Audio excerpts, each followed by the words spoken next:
يعني ايه يومين وراجعة؟ وكمان عاوزة تسيب البنت معايا؟ انت عارفة ان مش هعرف اتعامل مع طفلة. يا سلام، هي مش بنتك زي ما هي بنتي؟ وبعدين انت عارف ان ده غصب عني، ظروف شغل وحكمت بكده. وانا اكتر من مرة قلتلك سيبي الشغل الزفت ده وشوفي حاجة تاني. هو بالسهل كده اسيبه ولاقي حاجة تانية؟ ما ديك اهو شايف بقالك قد ايه بتدور على شغل. من الواضح كده انك بقيتي بتعايريني بسبب قلة شغلي. على العموم شكرا يا هانم، انا داخل انام. وده كانت الخناقة اللي بيني وبين مراتي قبل ما تسافر بسبب ظروف شغلها وتسيب معايا بنتي حنان اللي عندها 5 سنين. أنا يوسف 31 سنة، متزوج، وزي ما انت شفت الكلام عاطل من فترة ومش لاقي أي شغل. وهدير مراتي عندها 28 سنة، شغالة في شركة سياحية، وكانت أول مرة تسافر وتسيب حنان أو تسيبني لوحدي. عشان كده كنت منفعل جدا، بس بعد ما حسيت اني فعلا عاجز بسبب عدم شغلي قررت اني مش هطول معاها في الموضوع واكتفيت بالنوم. حنان حبيبة بابا، يلا اصحي عشان الحضانة. مش قادرة خالص النهاردة يا بابا، عاوزة انام، تعبانة. لا، يلا قومي عشان ماما لو عرفت هتزعل منك. يلا يا حبيبتي. مش قادرة خالص والله يا بابا. انا قلت يلا. وكان الرد بصوت مرعب من حنان. أنا قلت مش قادرة أقوم. كان صوت حنان أجش ومرعب، مش صوت طفل أبدا، ده صوت راجل. مش هكدب، أنا خفت منها وسبتها وطلعت من الأوضة وعمال أفكر إزاي ده حصل، ولا إزاي قدرت تغير صوتها كده. لقيت حنان قدامي فجأة من غير ما أحس بأي صوت خطوات. بصراحة كنت مرعوب منها، بس ما كانش لازم أبين أي حاجة. إيه أخبارك دلوقتي يا حبيبتي؟ بقيتي كويسة ولا لسه تعبانة؟ أنا كويسة يا بابا ومش تعبانة ولا حاجة. طيب ليه لما كنت بصحيكي كنت بتقولي إنك تعبانة ومش قادرة تقومي؟ لا يا بابا، أنت ما صحتنيش ولا أنا قمت. أنا بدأ خوفي يزيد منها أكتر، بس بحاول أفهم إيه اللي حصل. يلا نفطر يا قلبي. لا، ماليش نفس.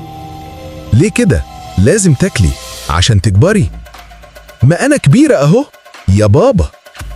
وبدأ تاني صوتها يتغير لصوت أكتر رعب من الأول، وعينيها بقت سودة خالص، وبدأت تعمل حركات برأسها وتتحرك بجسمها لقدام وورا وتهز جسمها جامد، ومرة واحدة طلعت تجري على الحمام. انت متخيل طفلة 5 سنين تعمل كده قدامك وانت وهي في البيت لوحدكم؟ انا كنت هموت وحاسس ان قلبي هيقف. بس بنتي طلعت جري وأنا كمان جريت وراها على الحمام عشان أشوف ممكن تكون بتعمل إيه. فتحت باب الحمام لقيتها قاعدة في الأرض، شوية تضحك وشوية تبكي، وبصت لي وقالت: اطلع بره يا يوسف، مش عاوز أشوفك. بعد الكلمة دي ومع الصوت المرعب ده قفلت باب الحمام وخرجت، وكنت عاوز أخرج من الشقة كلها بس الباب مش عاوز يفتح.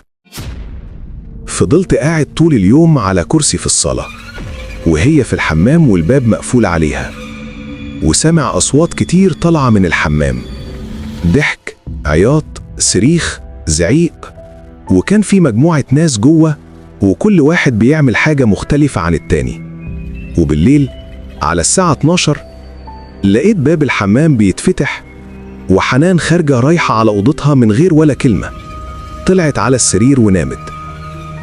دخلت أنا كمان أوضتي وقفلت الباب عليا من جوه بالمفتاح، ومن التعب نمت. صحيت على نفس سخن في وشي، فتحت عيني لقيت حنان بنتي وشها قريب من وشي جدا وبتتأمل ملامح وشي. انتي صحيتي بدري ليه كده يا حبيبتي؟ وقاعدة ليه كده؟ عشان الحضانة يا بابا، يلا قوم عشان ما تتأخرش. حاضر يا حبيبتي، هقوم واجهز على طول. وقمت من على السرير ورحت لحد باب الأوضة اللي اكتشفت إني كنت قافله عليا من جوه بالمفتاح. لفيت وشي ليها بحذر وخوف. انت مين وعاوزة مني ايه؟ وازاي دخلتي هنا؟ وكان الرد: هو انت فاكر ان الباب وقفلتك ليه هيحميك مني؟ وضحكت ضحكة مرعبة واختفت. فتحت الباب وخرجت، لقيت حنان تاني قدامي. نسيت إنها طفلة وإنها بنتي. ما بقيتش فاكر غير الرعب اللي أنا عايش فيه. مسكتها من كتفها وبقيت عامل زي المجنون. انت بتعملي فيا كده ليه وعاوزة ايه؟ مالك يا بابا؟ انت مش بتحبني ليه؟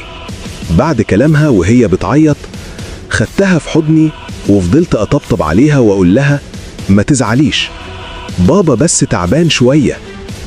تعبان ولا خايف مني يا يوسف؟ رجع تاني الصوت المرعب منها، والمرة دي كانت في حضني. لقيت نفسي غصب عني زقتها بعيد وحاولت أتحرك من مكاني، لكن كل الأوض والحمام ومن كل مكان في الشقة بتخرج منه حنان، وكلهم بيضحكوا الضحكة المرعبة. أنا مش خايف بس، لا ده أنا هموت من... فقدت الوعي، ولما فقت لقيت نفسي مرمي جوه الحمام وحنان بتعيط جنبي. بابا في ايه؟ انا بقيت بخاف منك قوي. انت بتعمل ليه كده؟ انا خايفة وعاوزة ماما. مفيش حاجة، بس بعيدي عني دلوقتي، انا تعبان، قلتلك قبل كده. حاضر يا بابا، انا هخرج استناك بره في الصالة. طيب انا هاجي وراكي على طول. وفعلا قمت، مش عاوز اخرج وخايف من اللي هشوفه، وفي نفس الوقت لازم اخرج. خرجت لقيتها قاعدة ومفيش اي حاجة بتحصل. قربت منها وقعدت جنبها وخدتها في حضني لانها كانت فعلا خايفة مني جدا. زعلت من نفسي قوي لاني شكيت فيها، وعرفت ساعتها ان المشكلة فيا انا. فضلت اتكلم معاها كتير لحد ما لقيت باب الشقة بيتفتح ومراتي داخلة وهي ماسكة حنان في ايدها. ببص على اللي كانت في حضني، اختفت. مش عارف اتكلم ولا افكر ولا اقول ايه غير اني بسألك يا هدير، انتوا مين وعاوزين ايه؟ احنا مين ايه يا يوسف؟ مالك؟ في ايه ووشك خايف كده ليه؟